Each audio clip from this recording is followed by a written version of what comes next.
And thank you so much for joining us. I'm Rick Titus, and this is Driver's Talk. Coming to you from lovely Southern California. It's summertime here. The temptation's to be there, but we're here, and we've got great news to share. Jay, I'm very excited about this first story because it follows up on something. News doesn't usually do that.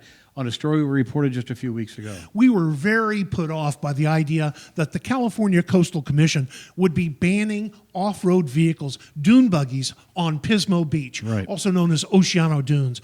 I'm proud to report, Rick, that they have reversed their ruling, recommended by their own staff, and said, nope, we're going to sit back and wait just a little while longer. We're going to make sure that the other plans that are put in place are done. Right now, we still have dune buggies at Oceano Beach. Jay, I want to get into the fact that electrification of automobiles is really a reality. You kind of know you're getting there when we talk about in terms of supercars.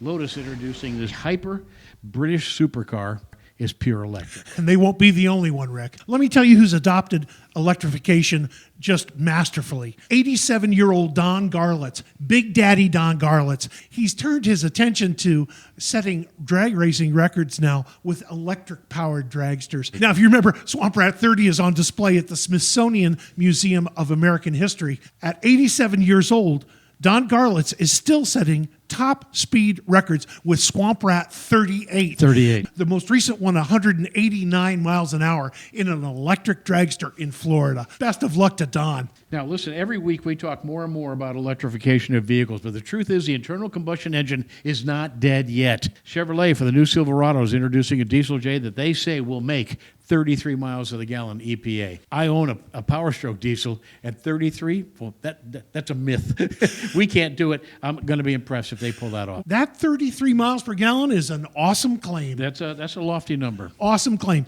On the subject of pickup trucks, Kia is coming to market apparently in Australia. They're working on a new pickup truck. This will be a V6 mounted on a frame.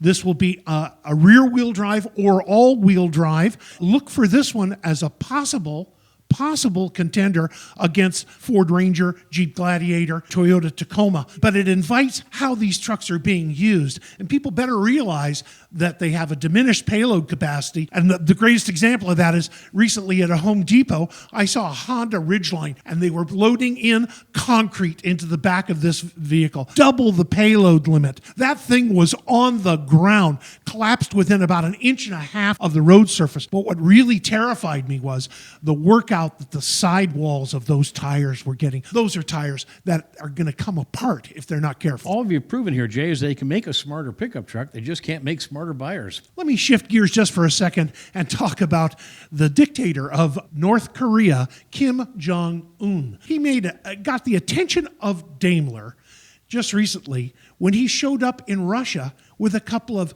custom-converted armored Mybachs. And Daimler all of a sudden looked at the television and said, how did he get those? There's an embargo on vehicles going to North Korea. How's he driving around in one of our armored cars? Not one, two. It's a 4-month escapade throughout the world from China to Japan, South Korea, and eventually to Vladivostok, Russia. Pretty clandestine effort here to get these fantastic effort because he wanted those armored Mybachs. Hey, we're going to go to break right now. Please join us in just a moment.